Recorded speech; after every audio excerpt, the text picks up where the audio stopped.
Hello, everybody, and welcome back. I'm Paul Brooker, and I am joined by Emma Marshall. Emma, hello, how are you doing? I'm good, thank you. If I do have a bit of a coughing fit, please excuse me. It is flu season. I'll try not to, though.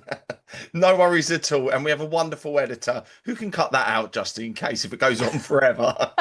Thank you. Well, Emma, we're back again, and we're here to talk about something called free speech. And we were just having a long chat off camera because the government have now put out new, shall I say, guidelines. And I'm just going to read this out to everybody. I'm going to flash it up on screen as well now. And this is gov.uk prevent duty training, terrorist ideologies, extreme right wing. We define extreme right wing terrorism as the active or vocal support of ideologies that advocate discrimination or violence against minority groups. The three most common subcategories of extreme right wing terrorist ideologies and their narratives are, and I'm going to start with the two that we're not going to talk about today because they're fairly self-explanatory. White supremacism, don't need to go into that one. And white ethno-nationalism, don't need to go into that one. These are fairly self-explanatory.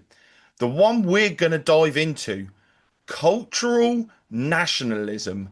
Western culture is under threat from mass migration and a lack of integration by certain ethnic and cultural groups. Wow, what a hammer they're hitting us with now. Emma, what are your thoughts on this? So interestingly, I had to do this training yesterday because I am a governor at a school. So I went and did the training, and this came up in it. I was a bit shocked, to say the least, that means that a fair, sizable amount of the UK population, probably a majority of the population, believe that at the moment we are really struggling with mass migration through the illegal vote system. I think what we've got to do is be very clear that we are talking about the illegal migration of people, not people who are coming over legally through visas. So I think to say that anybody who goes, hang on a moment, all these boat numbers coming over, staying in hotels, that they're not integrating, to say that they're extreme right wing is a bit of a stretch. Well, it's a very much a stretch. I think the majority of people do think that. And that is now not just on the right wing. There are people on the left wing who are also saying that. And I don't think they're going to be very happy being told that they're even centre right, let alone now extreme right wing. This is such a vague rule that they've slipped in under the radar, hoping no one's going to notice. Because all I can turn around and say is we've seen the videos, we've seen the pictures of these illegal criminal migrants who come across on a boat and drop their passport and their phone in the water as they're crossing. We know nothing about them, and they are claiming asylum.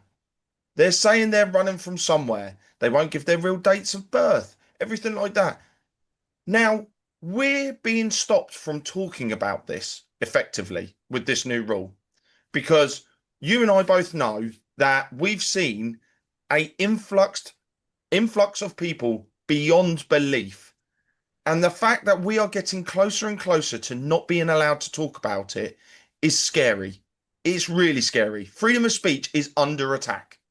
It really is. It really is. And I brought this up with you beforehand because I'm a member of the Free Speech Union. And I would suggest to any of your members who want to be able to speak freely and feel protected that they ought to look into the Free Speech Union. It's freespeechunion.org. And I think it was about £59 for the year.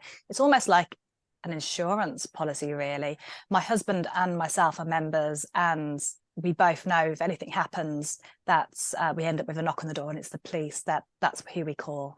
I did have to use their help once when there was a complaint put in against me when I was a counsellor, and the Free Speech Union were very helpful. They also helped, people might remember Rachel McLean got into a bit of heat because there was a Green candidate from Bromsgrove who she called a bloke in a wig. It was a transgender activist, and she got done with a non-crime hate incident, and it was the Free Speech Union who helped her in this case. So I would suggest to anybody if they are thinking about, actually, I'm not going to be silenced, then perhaps you might want to bung £59 as an insurance policy their way. They're sometimes on GB News as well. So there's sometimes, I mean, I'm pretty sure we could ask a member to come and have a chat here. That would be brilliant. And just explain exactly what they do. Yeah, 100%. Because anybody can take an offence at anything. I could take an offence at the jumper you're wearing. Well, does that make it a hate crime? This is getting more and more ludicrous with these sort of things. And to have somebody to pick up the phone, for argument's sake, I'm a landlord. I own a house. I'm part of the Landlords Association. Now, if I ever get any questions or anything, I can pick up the phone and ring them, and they will talk me through it on the phone. To have someone like the Free Speech Union to pick up a phone or answer an email and actually go, well, this is what you need to say to help get you out of this, that's worth its weight in gold. Especially, so many of us now are upset, not happy. I'm not going to say angry, because that's just wrong, because then it turns it into something else. At our civil liberties being taken away on social media, because I'm a big advocate of, well, if you don't like my post, go elsewhere. And this is the bit that's been forgotten. You know, if someone says hurty words to you, you have two choices. You either stand and fight, or you walk away. I like to walk away, because then that's nobody getting into trouble. But what scares me is that you can't say something on your own social media profile because somebody who actually doesn't like you anyway has seen it and taking offence. I mean, what a weird world. We have to be able to offend. We have to be able, as part of civil liberties, I need to be able to defend people, to say things that I really do not like. They might say something that I absolutely object to, but that's their right, and I have to just accept that. And if I'm going to, the problem is the moment I try and take it away from somebody else, it's just like at the moment I'm trying to restrict even more their right to protest. The moment they restrict their right to protest, well, what about when I want to protest digital ID, for example? Well, actually, I need to be able to see it from both sides here. I need to give them the right to say something I hate, and they have to then allow me to say something that they hate. And hatred is, I'd say, a very strong word for it. I always think we can get down to, well, we just disagree. And remember, we used to be told, let's just agree to disagree. What happened there? What happened to sticks and stones will break my bones, but words will never hurt me? Now words are violence. And you can tell that some of these people have never been punched in the face, because then you know what violence really is. And it's words, yeah, they might be uncomfortable, but hey, that's life. Life is uncomfortable. Yeah, exactly. There's a reason why on Facebook, on Instagram, on X, there's a button that says block profile. Then you'll never see them again in your life. We've become, dare I say it, they've weaponized us to hate each other. That's what they've gone and done. When actually, if you went, well, I don't have to talk to you, I don't have to see you, I can just press block on social media, done.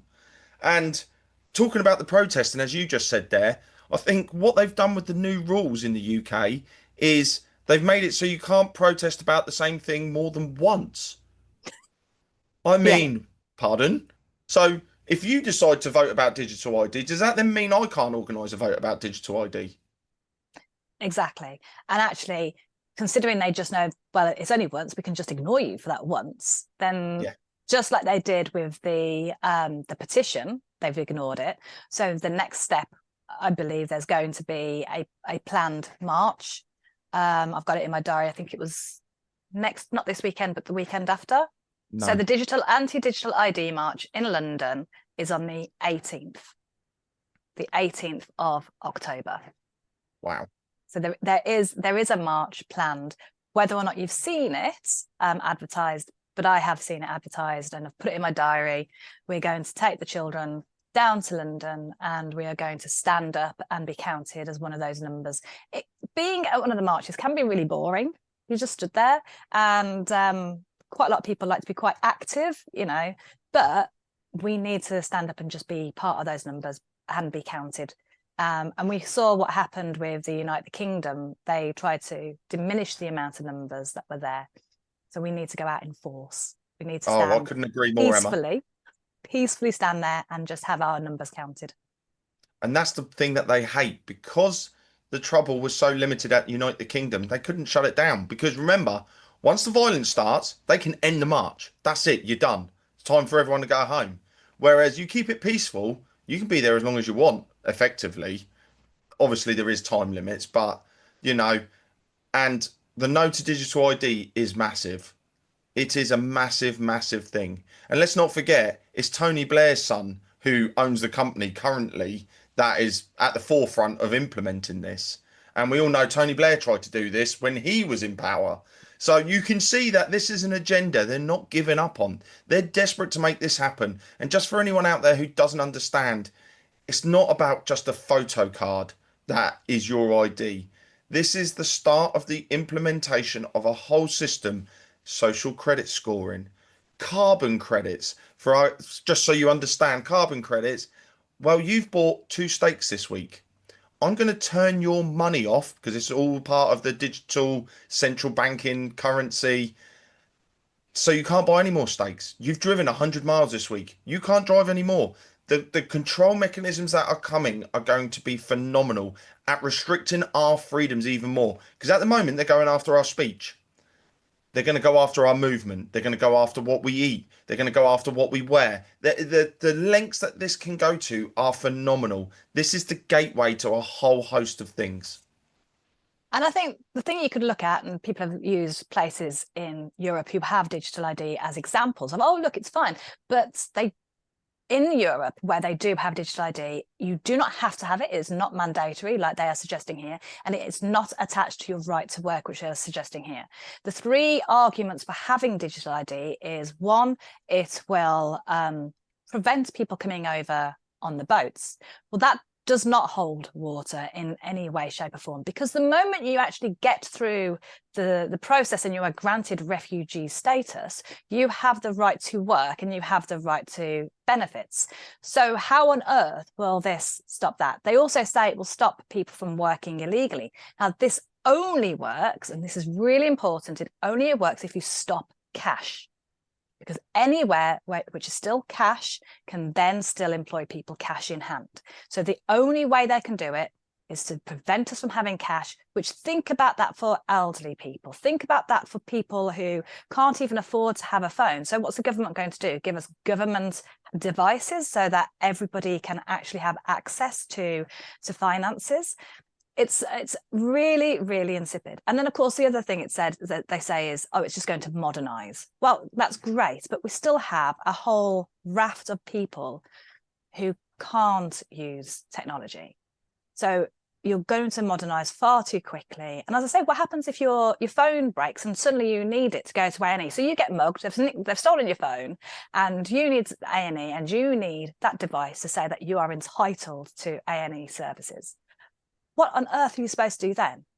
Going to be absolutely stuck and at the hands of the government. And unfortunately, no government of any political party is ever going to be good enough to look after a system like this. Imagine if a hacker gets hold of the information.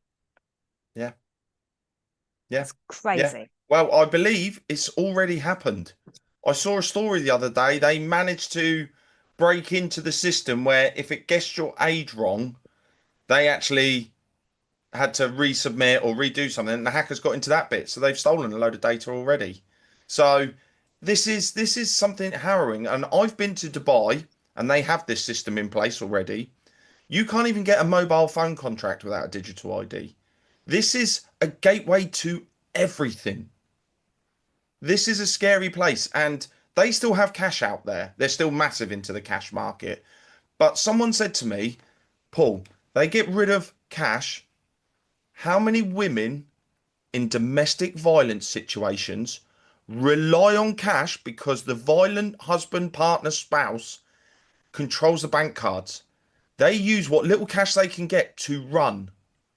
Imagine digital ID and the husband takes the card or the device.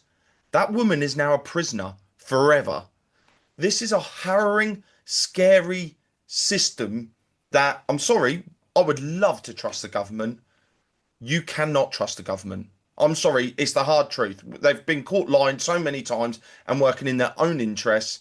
It's now unattainable to trust them.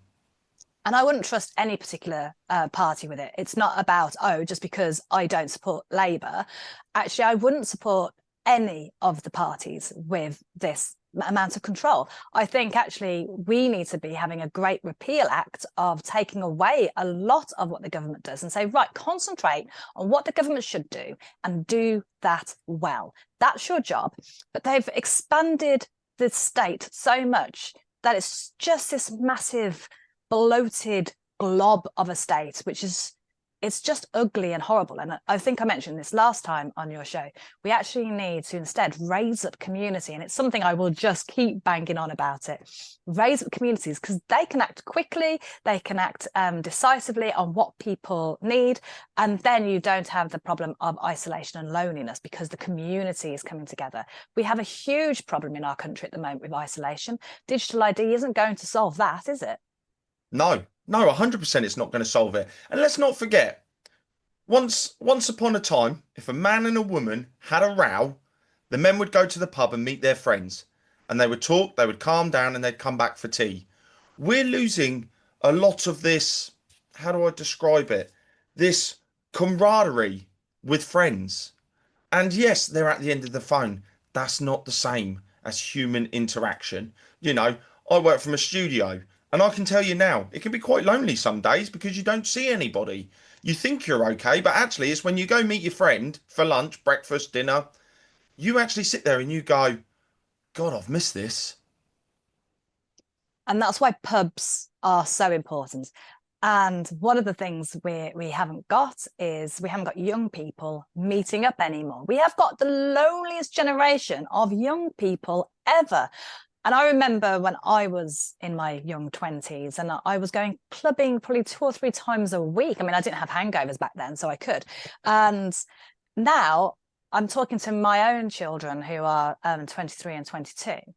And they're not going night clubbing because they're like, well, there's nowhere to go really. And then they're worried that if they do go, there's going to be a fight and there's going to be a knife pulled. So it's how do we get back to bringing people together? I would like it or not like it, alcohol and going to a pub, that was always a great place. Just go and meet people and just chill out for a bit. Yeah, I couldn't agree more. I mean, technology has made a massive dent in all of this. Funnily enough, I went out with a friend of mine who's still single 2 years ago, and we went to a nightclub. And I stood in there and I felt extremely old. I'm going to say this right now.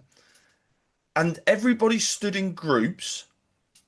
People didn't mingle. And then he went on to explain that normally, if you're only going to the nightclub now, it's because you've pre-arranged with some girl you've met on Tinder or Instagram or anything like that. She'll bring 3 or 4 of her mates. You'll bring your mates. And a lot of the time, they're messaging each other without actually interacting. And I just sat here and I was like, this is cloud cuckoo. This is, we are damaging our youth beyond belief. Because also now you've got Tinder, which is swipe left and right. And, you know, it's almost like speed dating, but times a million. Because they're not even getting to know each other a lot of the time. Yeah, hookup culture. Yeah. So we're ending up with more and more lonely young people who feel that the answer is to go and have a one-time relationship of one night with somebody they don't know, which puts them at risk. It puts them at risk of catching some sort of STD. It puts them at risk of being hurt if that person isn't a very nice person. So we need to try and encourage people to actually be together. And, you know, it doesn't have to be pubs. There are plenty of different ways to bring community together. I go to church and I think that's such a wonderful place on a Sunday for us all to be. After we've done our singing and we've done our prayers, we've had communion, we all go and have a cup of coffee and a biscuit together and we all have a chat. And there's so many people who are there because actually they didn't start coming because they believed in God. They started coming because they were lonely, and they kind of caught the bug whilst they were there. But there are other places. It doesn't have to be somewhere like that. There's football clubs. There are always lots and lots of clubs and places to go to. Finding out about them and having the boldness to go, I think, is what we're lacking. We have lacked that resilience. COVID was a big cause of this. We were all so isolated for so long that people have forgotten, I think, how to just go up and start talking to somebody. I mean, remember when you was a kid and you'd be at a park and you'd just talk to another kid? Yeah. We need to go back to doing that. Just go up and talk to somebody. Maybe we should set that as a task for people watching this, is this week, go somewhere and just sit at a park bench and chat to somebody who's there. Yeah, that would be brilliant. That would, Emma. Absolutely brilliant. But, just going back to the free speech thing, I mean, there's got to be a point where they restrict it so much that it even starts affecting them themselves. Because one thing we know is if you don't keep the laws simple, they're going to get so convoluted and they're going to end up tying themselves in knots. And we're starting to see that already. Yeah, so they'll end up eating themselves, won't they? Yeah. And Yeah. what was that saying? Was don't wrestle with a pig because you'll just end up dirty and the pig will like it. I like that saying. That's a really good one, Emma. That really is.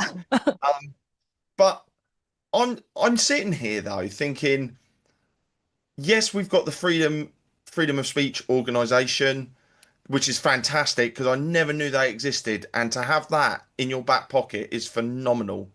Absolutely brilliant. But then likewise also, I mean, we're seeing, how do I describe it? Totally unjust prosecutions of people.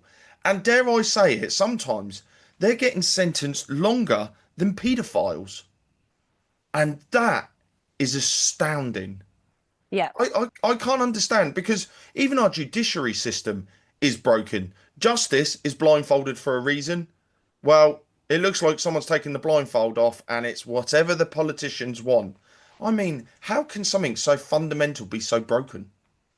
It is desperately sad how the system is broken within the judicial area. I mean, we just look at, as we've got the Lucy Connolly case, and we can compare that to the Ricky Jones case. And yes, one pled guilty and one pleaded not guilty.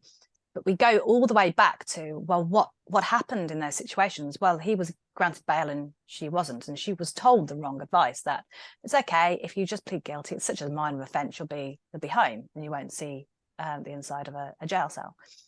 And then, of course, you mentioned it before about what's going on at the moment with Tommy Robinson. Now, I just want to preface this with, a few years ago, I was so terrified to even listen to Tommy Robinson. Now, I was told you can't listen to him. It was almost like I could catch the disease of racism by watching anything he said. So I didn't. And it was brilliant campaigning on behalf of the people who wanted us to stop listening to him. So I've gone back after watching an interview he did with Constantine under trigonometry. So I went back and then watched some of his old stuff and realized that he was just the first one to be pointing out the problem with the grooming gangs. And there are still, though, people who are terrified. He became the boogeyman. You might catch racism if you just even entertain listening to a word he has to say.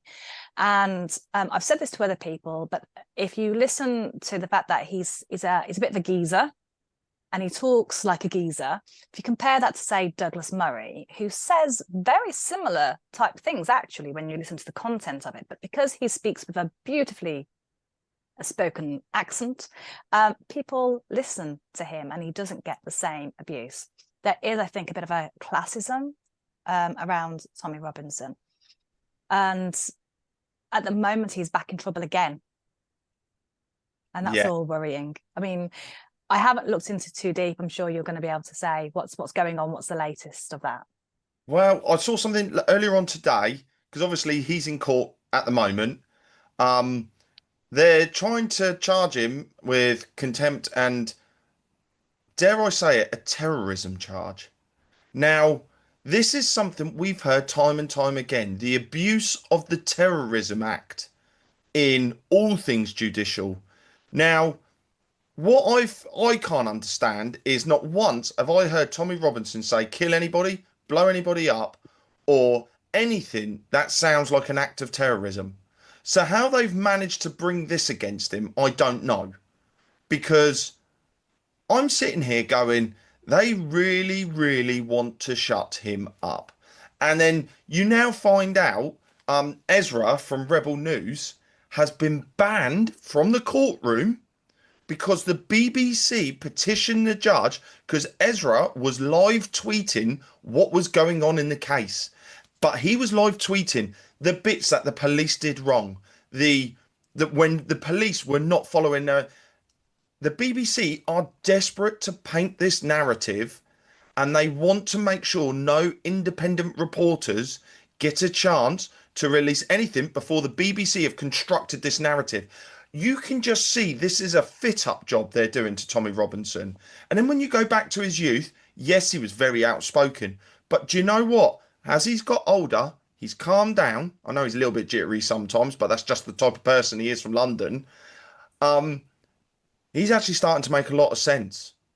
And I don't agree with everything Tommy Robinson says. 100%, I don't agree with everything. But my God, he is speaking a lot of truths that are affecting me and my heart because I'm sorry, the way this is going, Sharia law's coming in next. We can all see it. And that's a horrifying thing because Well, we've got it our own is for system. women.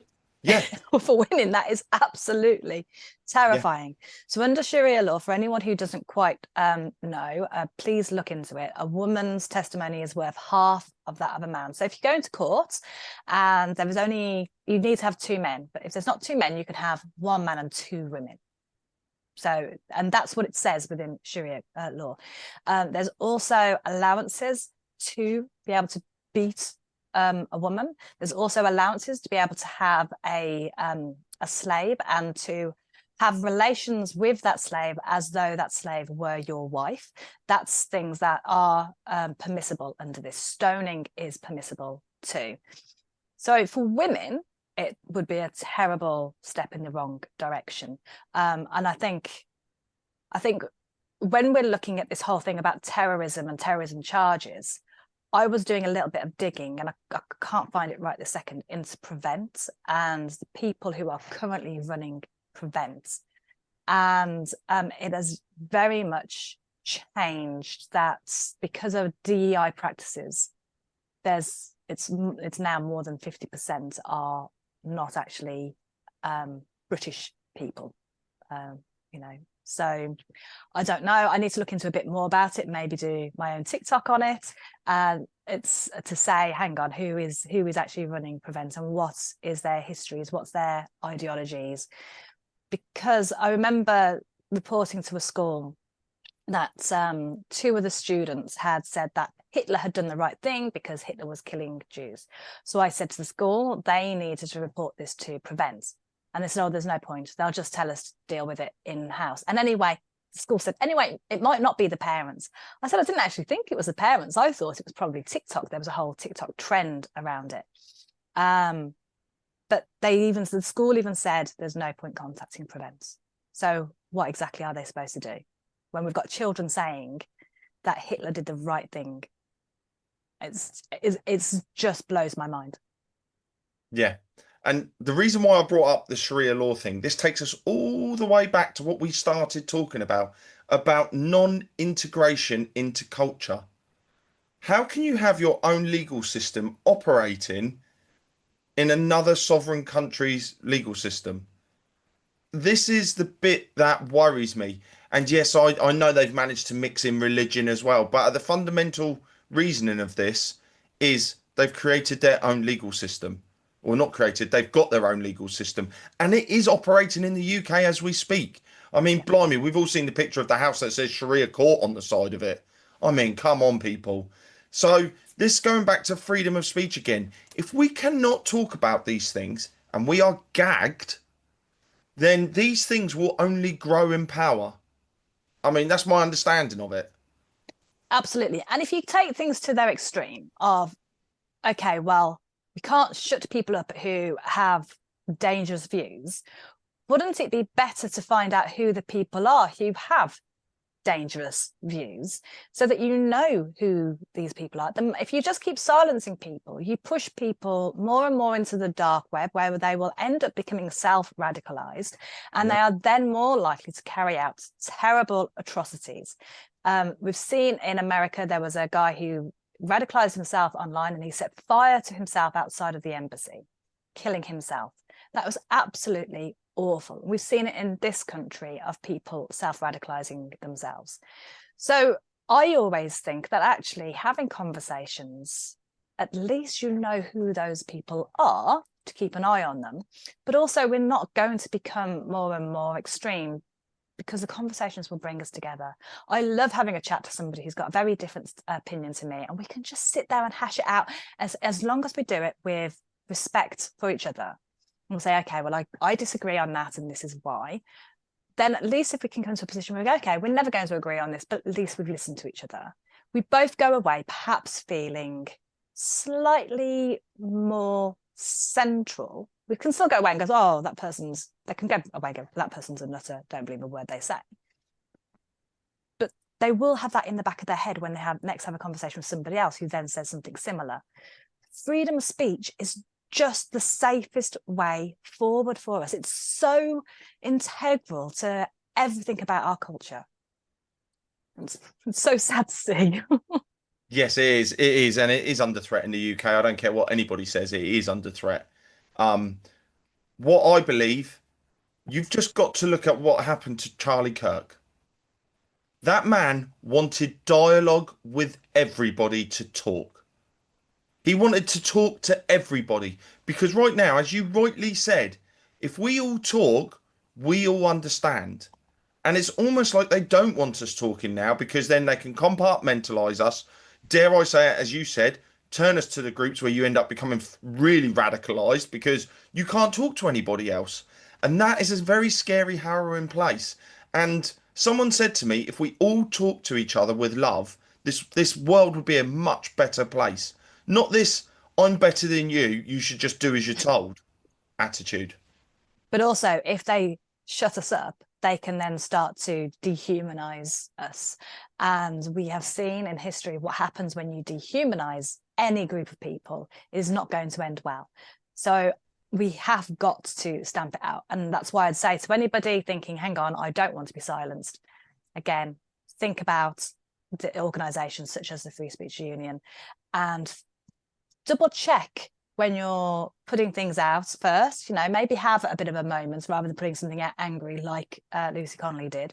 Have a moment just to sensitivity check it, and then maybe try. And I hate this. I hate that I'm saying edit what you're saying, but edit it so that you can say what you need to say in a way that isn't going to get you into a huge amount of trouble, but still say it. Just, we've got to keep talking. And I want to say to people that now is the time to be bold. We were told that the British lion is sleeping. We need to wake up the British lion. Come on, guys. And it's not down to somebody else. The only thing that allows evil to win is when good men do nothing. So all you good men need to wake up and say, okay, I'm going to stand up, I'm going to stand forward. And I know that's a rally call, but the rally call is now is the time. Yeah, I couldn't agree more, Emma. And what a note to end the show on today. Thank you so much for that. Emma, where can everybody find you? So I am on social media. I've got a TikTok channel, put in Emma Marshall, and I am on Instagram, Clapper, and Facebook too. But TikTok seems to be the one which is doing the best in terms of numbers. Fantastic. Well, thank you, everybody. We're going to put the link down below for the Free Speech Union because trust me, anyone out there who is talking and is not scared to say what they think and how they feel, please consider joining it just to protect yourselves. So all that's left for me to say is to take care, God bless, and see you all soon. Bye now.